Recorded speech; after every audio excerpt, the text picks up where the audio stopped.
India का Halloween, भूत चतुर्दशी, छोटी दिवाली के दिन मनाए जाने वाले इस फेस्टिवल के बारे में आप इसके नाम से ही समझ गए होंगे।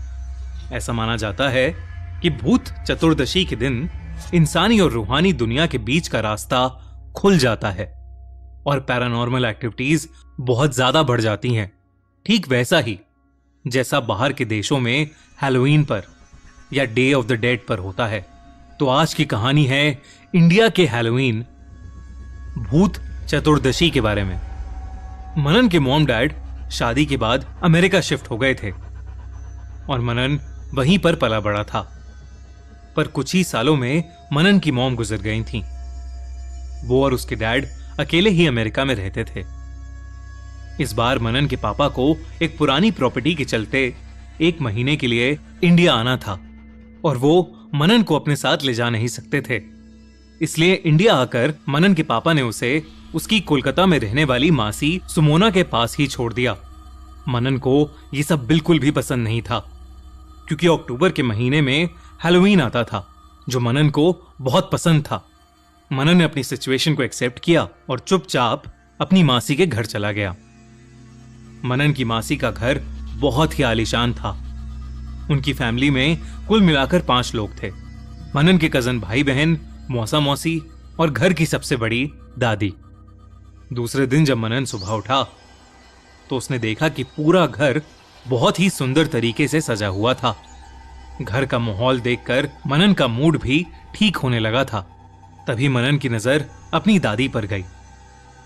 वो घर के मंदिर के पास बैठकर एक थाली में 14 दिए सजा रही थीं। मनन ने दादी से जाकर उन दियों के बारे में पूछा तो उन्होंने कहा कि ये दिए आज की रात के लिए बहुत जरूरी हैं। इतना कहकर दादी अपना काम करने लगी। तभी अचानक से उसी कमरे की खिड़की जोर जोर से बजने लगी। घर का कोई भी मेंबर उस बात से चौंका नहीं। मनन ने ध्यान से देखा तो बाहर हवा भी नहीं चल रही थी। ऐसा लग रहा था कि उस खिड़की को कोई जानबूझकर धक्का दे रहा हो। मनन ने अपने कजन को इशारा कर वो खिड़की दिखाई, पर उसने मनन की तरफ देखकर अपने मुंह पर उंगली रखकर उसे चुप रहने को कहा। कुछ ही समय में वो खिड़की हिलना बंद हो गई। मनन को यह बात बहुत अजीब लगी, पर फिर वो अपने कजन्स के साथ डेकोरेशन के काम में लग गया। तैयारियों में कब शाम हो गई पता ही नहीं चला। सभी घर वालों ने मिलकर पूजा शुरू की। मनन की मासी ने उसे बताया कि आज भूत चतुर्दशी है। लोग मानते हैं कि इस दिन गुजर चुके लोग आत्मा के रूप में अपने परिवार वालों से मिलने के लिए आते हैं। पर कभी कभी उन आत्माओं के साथ इंसानी दुनिया में कुछ बेहद बुरी आत्माएं और शक्तियां भी इंसान के घर में घुस सकती हैं और उसकी जिंदगी तक ले सकती हैं। मनन की मासी ने यह सब कहते हुए प्लेट में रखे उन 14 दियों को जलाना शुरू कर दिया। दिए जलाते वक्त अचानक से घर की लाइट्स फ्लिकर करने लगी और वही खिड़की ठीक दोपहर की तरह बजने लगी। मनन को अब डर लगने लगा था क्योंकि घर का कोई भी इंसान कुछ रिएक्ट ही नहीं कर रहा था। जैसे ही उसकी मासी ने आखिरी दिया जलाया, घर में एक अजीब सा सन्नाटा हो गया। किसी ने एक दूसरे से कुछ नहीं कहा। मनन के मन में अब भी कई सवाल थे, लेकिन उसने अपनी घबराहट के मारे किसी से कुछ पूछा नहीं। सब लोग खाना खाने बैठ गए। खाना खाने के बाद सभी घर वाले सोने चले गए, पर मनन को नींद ही नहीं आ रही थी। उसके मन में एक अजीब सी बेचैनी थी। वो उठकर किचन में पानी पीने चला गया। पानी पीते हुए मनन को खिड़की पर किसी के नॉक करने की आवाज आई।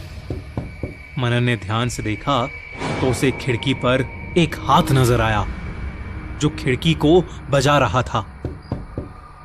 ये देखकर मनन की रूह कांप उठी, पर न जाने क्यों उसके पैर उस खिड़की की तरफ बढ़ने लगे।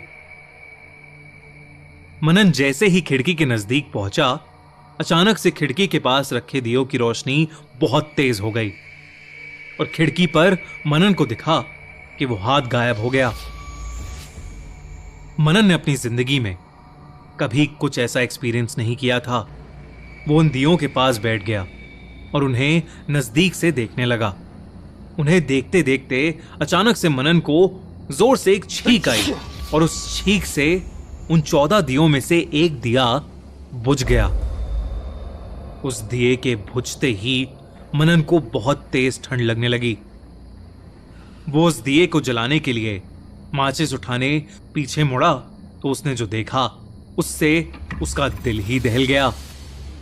उसने देखा कि वही खिड़की जिस पर उसने कुछ देर पहले उस हाथ को देखा था अब खुली हुई थी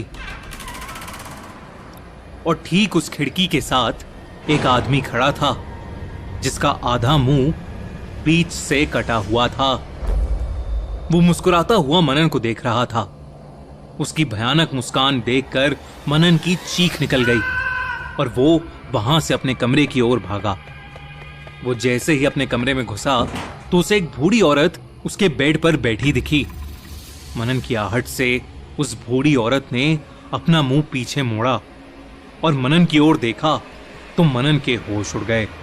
उस बूढ़ी औरत ने अपनी पूरी गर्दन उल्टी घुमा ली थी और उसकी शक्ल बहुत ज्यादा भयानक थी। ऐसा लग रहा था कि जैसे वो सालों से मर चुकी हो।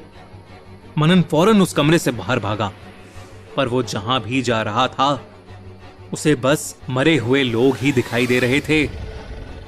मनन ने चीख चीख कर अपने घर वालों को आवाजें लगाईं, पर उसकी मदद के लिए कोई भी नहीं आ रहा था।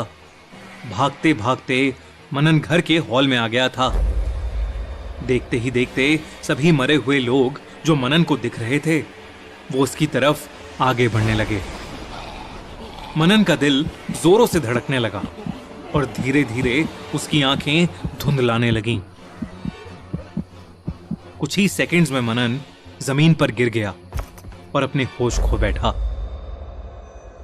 जब मनन की आंख खुली तो उसका पूरा परिवार उसके साथ बैठा हुआ था। मनन घबराकर इधर उधर देखने लगा और घबराते हुए कहने लगा, वो सभी यही हैं, इसी घर में। दादी ने उसके सर पर हाथ फेरते हुए उसे चुप कराया और उससे कहा, चिंता मत करो, वो सब चले गए हैं।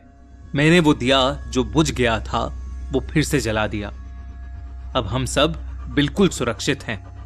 दादी ने मनन को बताया कि भूत चतुर्दशी के दिन उन 14 दियों को इसलिए जलाया जाता है ताकि बुरी शक्तियों से उनकी रक्षा हो पाए। मनन से जब एक दिया बुझ गया था तो सभी भूत प्रेत और बुरी शक्तियां उस पर हावी हो गईं और उसके साथ ऐसा हुआ। मनन के पास कहने को कुछ भी नहीं था। उसकी जिंदगी में कभी कुछ ऐसा होगा उसने सोचा भी नहीं था। लेकिन उस दिन के बाद से वो अपने किस्से कहानियों में भूत चतुर्दशी को इंडिया का हैलोवीन कहने लगा।